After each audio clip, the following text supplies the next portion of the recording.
একদিন এক জেলে নদীতে গেল মাছ ধরতে। জেলে যে নদীতে মাছ ধরতে যেত, সেখানে বাস করত এক বিশাল কুমির। জেলে জানতো এই নদীতে বিশাল আকারের এক কুমির থাকে, কিন্তু কি আর করার, জীবনে বাঁচতে হলে তো মাছ মারতে হবে। জেলের বউ বলল, মাছ ধরতে যাচ্ছ? যাও, একবারে বাজার নিয়ে বাড়ি আসবে। বাড়িতে এক মুঠো চালও নেই। সাবধানে মাছ ধরিও, নদীতে বিশাল কুমির থাকে। বেশি মাছ ধরার দরকার নেই, দুই একটা ধরেই চলে এসো। ঠিক আছে গিন্নি, বেশি দেরি করবনি। দু একটা মাছ ধরেই বাজারে বিক্রি করে বাজার নিয়ে বাড়ি আসবনি।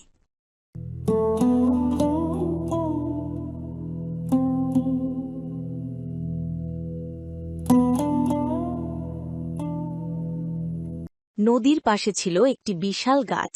সেই গাছে বাস করত এক বানর। পাশে ছিল আরেকটি আঙুর ফলের গাছ, যা খেয়ে বানর জীবন ধারণ করত। খানিক বাদে জেলে নৌকা নিয়ে সেই গাছের নিচে আসলো মাছ ধরতে। এরপর জেলে ভয়ে ভয়ে মাছ ধরতে শুরু করল। বানর গাছ থেকে বলল, কি জেলে ভাই, মাছ ধরছ? হ্যাঁ বানর ভাই, মাছ ধরছি। ঘরে এক মুঠো চালও নাই। দু একখানা মাছ ধরতে পারলে বাজারে বিক্রি করে বাজার নিয়ে বাড়ি যাব। দুজনে কথা বলতে বলতে বানর লক্ষ্য করল কুমির খুব চতুরভাবে জেলেকে ধরতে চলে আসছে। জেলে ভাই, পালাও, কুমির! এই কথা শোনার সাথে সাথে জেলে নৌকা থেকে এক লাফে আঙ্গুর গাছে চড়ে বসে। বানর, তোর জন্য আমি শিকার ধরতে পারলাম না, তোকে আমি উচিত শিক্ষা দেব।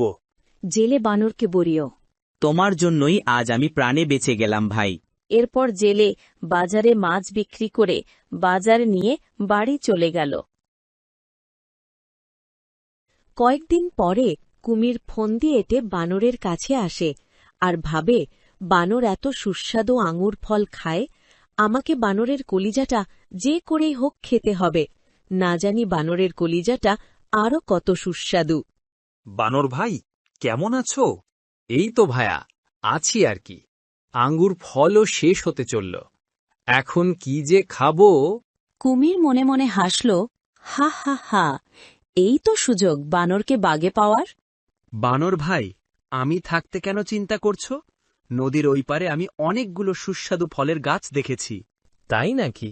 নিয়ে যাবে আমাকে কুমির ভায়া? অবশ্যই ভায়া, আমার পিঠে চড়ে বসো। বানর কিছু না ভেবেই সরল মনে কুমিরের পিঠে চড়ে বসে। এরপর কুমির বানরকে মাঝ নদীতে নিয়ে গিয়ে বলে, দুষ্টু বানর, তুই সেদিন আমার হাত থেকে ওই জেলেকে বাঁচিয়েছিস, আজ তোকে কে বাঁচাবে? আজ তোর কলিজাটা আমি খাবো। বানর ভয় পেয়ে গেল আর ভাবল, আজ তো আর আমার রেহাই নেই কুমিরের হাত থেকে। তারপর বানর মনে মনে একটা বুদ্ধি আঁটল, যদি কাজে লাগে। কুমির ভায়া, তুমি এত বোকা! আমার কলিজা খাবে সে তো খুব ভালো কথা।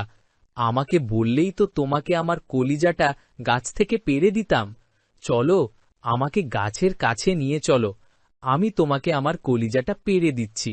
এরপর কুমির বানরকে গাছের কাছে নিয়ে যেতেই বানর এক লাফে গাছে চড়ে বসে আর বলে, বোকা কুমির, কখনো শুনেছিস কারো কলিজা গাছে রাখা যায়? কলিজা তো প্রত্যেক প্রাণীর সাথেই থাকে। আমার কলিজা তো আমার সাথেই ছিল। যা এখান থেকে চলে যা, বোকা কুমির। এরপর বোকা কুমির সেখান থেকে চলে যায়।